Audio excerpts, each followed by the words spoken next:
दरवाजा बंद कर भिडे पटकन. जेठालाल सोडू नकोस. या अवस्थेत बापूजींना आपण कुठल्याही ठिकाणी घेऊन जाऊ शकत नाही. या अवस्थेत जर आपल्या बायकांनी त्यांना पाहिलं तर आपली हालत खराब होईल.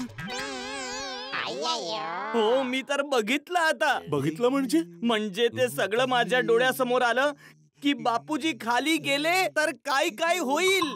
अरे मित्रांनो, आता तर एकच मार्ग आहे. काय बघा, आता जोपर्यंत बापूजींची नशा उतरत नाही तोपर्यंत त्यांना इथेच थांबवून ठेवावं लागेल. सोडी, बापूजींची नशा कधीपर्यंत उतरेल भाऊ? ओ यार जेठाप्रा, बापूजींनी अर्धी बाटली ढोसलीये. मला नाही वाटत उद्या दुपारपर्यंत त्यांची नशा उतरेल. नाही नाही, मी बापूजींना उद्या दुपारपर्यंत या अवस्थेत नाही बघू शकत. हाती भाऊ, काहीतरी करा प्लीज. हाती भाऊ, एखादं असं औषध आहे का की ज्याने बापूजींचा नशा लगेच नशा उतरेल? असं कुठलं औषधच नाहीये. अरे ओय, असं कुठलं औषध असतं तर माझी तर चंगळच होती. ओय, मी रोज चार्टीवाली पार्टी करून आलो असतो आणि डोरबेल वाजवण्याच्या आधी ते औषध खाल्लं असतं. ओय, आणि माझी सगळी नशा उतरली असती. रोशन पण खुश आणि मी पण खुश. कोणाचं काय तर कोणाचं काय. काय हालत झाली माझ्या बापूजींची. भजन गाणारे बापूजी गजल गात आहेत. नाही जेठालाल, ही गझल नाहीये, हे गाणं आहे.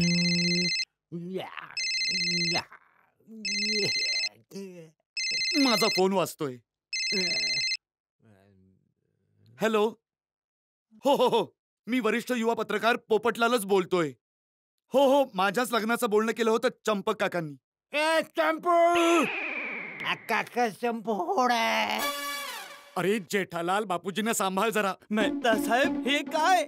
बापूजी आता स्वतःचं नाव पण विसरले. त्यांची स्मरणशक्ती गेली का? नाही जेठालाल, काळजी करू नको. असं काही झालेलं नाही. सकाळी जेव्हा बापूजींची दारू उतरेल तेव्हा त्यांना सगळं काही आठवायला लागेल.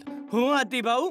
हो, आठवेल. अरे कमाल करतोय जेठालाल. हो काय हातीबाई, मी सांगतोय ना, सकाळी जेव्हा बापूजींची दारू उतरेल तेव्हा सगळं काही आठवेल त्यांना. तरी तू डॉक्टर हातींना पुन्हा विचारतोयस, कन्फर्म करतोयस. माझ्यावर विश्वास नाहीये का तुला? नाही तसं नाही. हाती भाऊ डॉक्टर आहेत ना, शिकलेले आहेत. म्हणजे तुला नेमकं काय म्हणायचं जेठालाल? मी अडाणी आहे?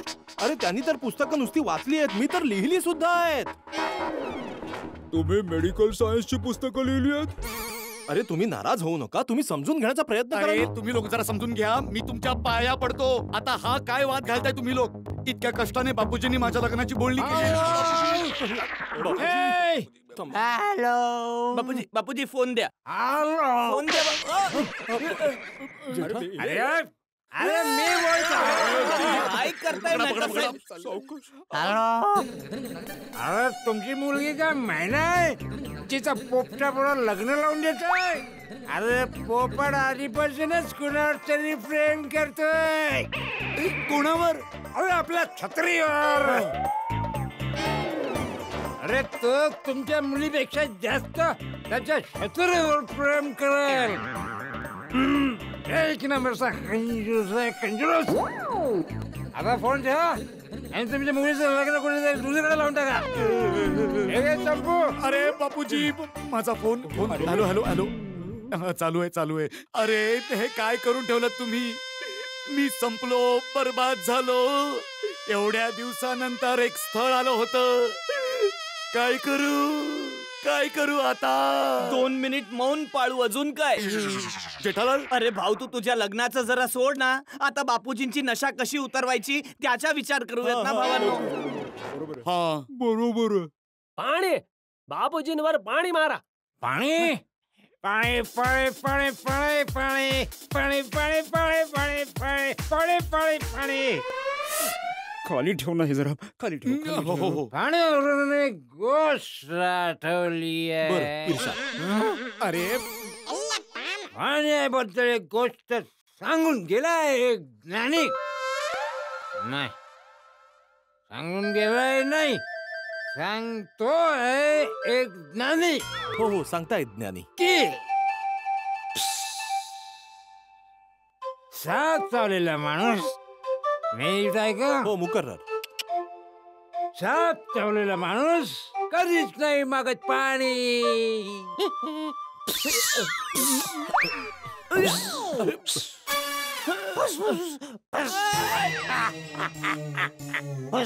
अरे पोपटलाल तू काय असा बसलाय जा पाणी घेऊन ये ना ते शिंपडायचं ना त्यांच्या पोपट लाल झालं वगैरे पाणी घेऊन ये अरे भाऊ, तू पाणी घेऊन ये ना. पाणी पाणी पाणी हा, पाणी येतंय पाणी, येतंय पाणी. लवकर आण रे बाबा, पाणी आण लवकर. लवकर आण. अरे भाऊ, बादलीत काय पाणी घेऊन आलायस? बापूजींना आंघोळ थोडी ना करायची आहे, तोंडावर शिंपडायचंय थोडस. अरे बाबा जे हाताशी आलं ते घेऊन आलो ना मी. हा ठीक आहे चला पाणी मारा पाणी मारा. खबरदार जर कोणी माझ्यावर पाणी मारलं तर, कोणी पाणी मारणार नाही, कोणी पाणी मारणार नाही. नाही बापूजी, नाही. जर कोणी पाणी मारणार असेल तर मी स्वतःच मारेन. हो, बापूजी स्वतः आपल्या तोंडावर पाणी मारतील, स्वतः मारतील. ठीक आहे चालेल. पाणी पेश किया जाए. ओ, हो, हो, हो. हो. हे घ्या आहे, बापूजी, आहे, हे घ्या. आणलंय, हा, हा, आणलंय बापूजी. बापूजी. घ्या, ठेवलं. हा, हो, हा. हळूहळू पाण्यात पडाल नाही तर बापूजी सावकाश हळू. सांभाळून बापूजी, होय, सांभाळून. बापूजी सांभाळून. बापूजी हे सोडा. अरे बापूजी.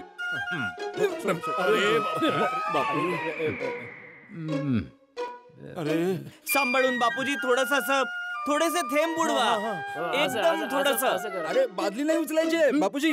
ऐका हे हे असं असं मारायचंय असं हाताने थोडस घेऊन असं बादलीतनं घेऊन असं थोडस असं असं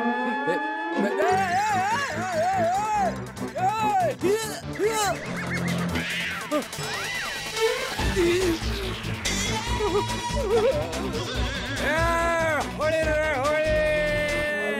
काय केलं? तर तुम्ही लोणचं पापडाचं पेमेंट घेऊन आलात ना? हो आणलंय ना. थँक्यू. पण हे बघ यावेळी हरवू नकोस हा. जर यावेळी मिसप्लेस झाला ना तर तिसऱ्यांदा चेक नाही देणार मी. तुमचं पेमेंट गेलं म्हणून समजा. नाही होळी रे नाही. होळी. देवा. फुलाची अरे होळी. देवा. नाही. होळी रे होळी. फुलाची होळी. होळी रे. बापूजी बापूजी यात माझा चेक होता बघा पूर्ण चेक ओला झाला. अरे होळी रे होळी. बापूजी बापूजी अहो नाही नाही नाही नाही अहो, बापूजी अरे लोणचं पापडाचं पेमेंट जेठालाल सांभाळ आपल्या वडिलांना सांभाळ. रे काय चाललंय माझा चेक फाडून टाकला त्यांनी. मी म्हणालो होतो भाऊ मला दे, मी नीट ठेवीन. तू मला दिलं नाहीस. दिलं असतं तर तुझ्या चेक नीट राहिला असता ना. मला काही ऐकायचं नाहीये. मला माझा चेक परत हवा जेठालाल. हे भिडे तू काय चेक करतोय? इथे बापूजींनी माझं लग्न फाडलं, लग्न तोडलं. जेठालाल जरा सांभाळ ना बापूजींना. अरे माझ्या घरभर पाणी सांडवलंय त्यांनी. किती घाण झालंय घर. कोण साफ करणार हे सगळं? घरात कोणी बाई माणूस पण नाहीये.